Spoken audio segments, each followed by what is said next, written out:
They've set school records at UNLV under Brennan Marion. School record 6 games scoring 40 or more points, including 4 consecutively. They scored at least 24 points in a school record 10 straight games and 12 overall. That tied them with, that's right, my guy out in Oregon.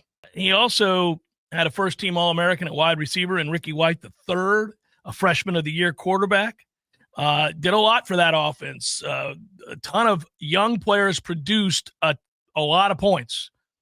You had freshmen all over the lot at UNLV dropping 10, 11, 12 touchdowns. So that was impressive. And if you go back and go through all of the places that he's been, and that includes the University of Texas, where he was the passing game coordinator in 2022.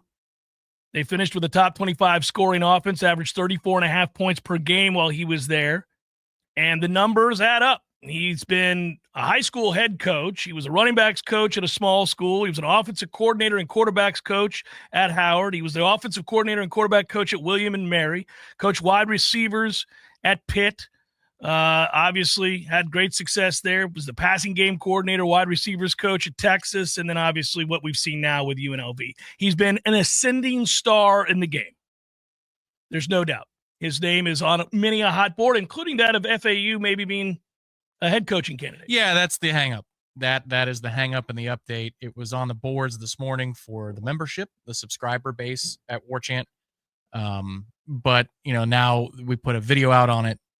That's the limiting factor here is, according to the intel they're getting at the site, as long as there isn't a head coaching job that comes calling, then he's going to be the OC here. But if he does land a gig as the head man, he's going to take that. So that's where Florida State is.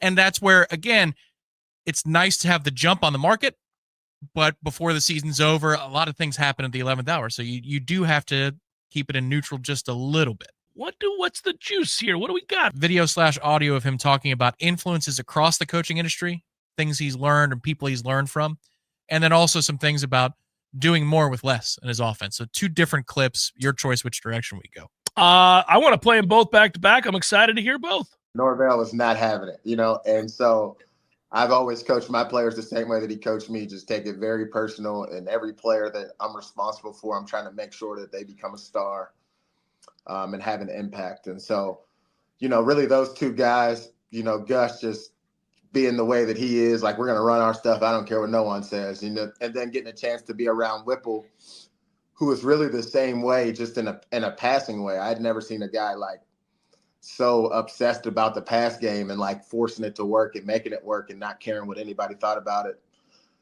And then I guess being with Sark, just Sark is just a cool dude from the standpoint of like, it's really hard. I mean, you got to be a real guy to be able to manage the level of politics and stuff that go on in Texas, the superstar, status of Texas, and still, call the plays and be able to do all that. So, I try to learn from everybody. I mean, I worked with a lot of great guys. I've worked with Kenny Dillingham, all types of guys that are big time guys in football right now. And, I've taken pieces from all those guys. When people talk about our offense, they're like, man, you guys do so much stuff. In my mind, like if you asked our O-line coach, Coach Vice, he's like, well, we got 4 runs, like it's very simple up front, because you got to think like every time that we had this offense, we couldn't be complex up front because we didn't have enough guys. Like we had 6 offensive linemen at Howard.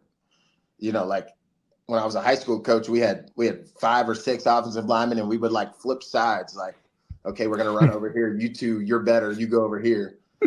So we've always kept it simple on the O-line. And, really the hardest job is for the quarterback. But every year, except for William and Mary year, he was on pace to be an All-American. Every year, the quarterback's been an All-American, led the conference, been a freshman player of the year. Because, if you just do it right at quarterback, you play point guard at quarterback, you're going to have a lot of success just from the standpoint you get to pull and pitch the ball, you get to run the ball. And like you said, there's a lot of vertical shots and opportunities down the field for you to take as well when they try to overload the box. So it's definitely poetry in motion. There's a lot of things that can happen on any given play. And we really don't try to put limitations on what the quarterback can see and do out there from that standpoint. I love the idea that something that comes with him for certain is a quarterback run game.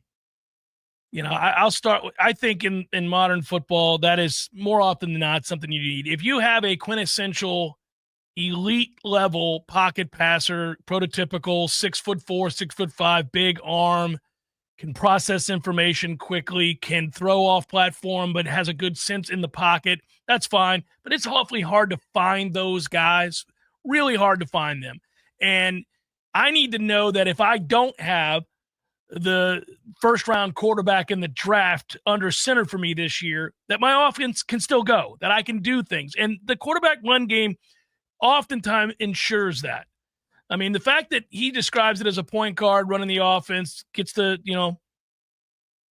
keep, pull, go, run, all those things, take shots when they come up to stop that. I love it. Well, and he talked about extended comments in that interview about how certain quarterbacks he's had didn't have the skill set about how to make those decisions in the split second. Yeah.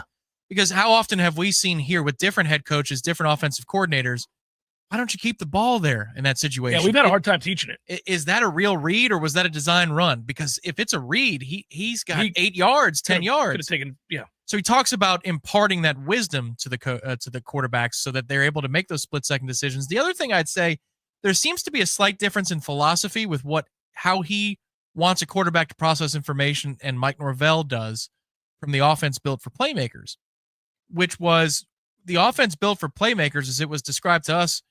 You're going to isolate a matchup and understand pre-snap that this is the matchup that you want to go with, and we're going to make it easy on the quarterback. Remember how when Mike was pitching it in the coaching clinics and he was talking about either motion or formation is going to help dictate that this one-on-one is where we want to go with the ball. It sounds like Marion's concept is a little bit more, there might be some processing before the snap, but I need you to make a decision with how a defense is moving after the snap. And he says, I don't want to put limitations on you. I want you to see the whole field. So there's pre-snap isolation of where to go with the ball versus see the whole board. And that would be an interesting clash of philosophies, even though they have a lot of similarities. I like that Marion has been with so many different offensive minds, that there's variety that comes with that. And also you heard him list different experiences he's had where he didn't have the proper ammunition for the fight. And he decided, well, I'm going to have to find a way to work around that. That's going to be a problem here next year.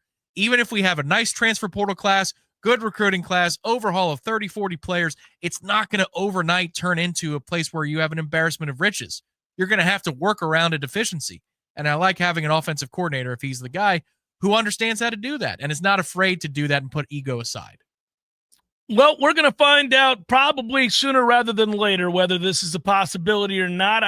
Has FAU zeroed in on the timeline to announce? I mean, they're like everybody else right now. Everybody's scrambling. If you're in the position to have to make these changes that we talk about every week, you're going to have to do it quick because December is nearly here, and obviously everything's compressed these days. So I'm trying to be careful about getting my hopes up for certain guys. He's not the only one. There are several guys that we like that would excite, I think, the fan base, excite us anyhow, and on both sides of the ball, frankly. But I don't know what the timeline is. And also many of those guys are coaches that other programs are looking at.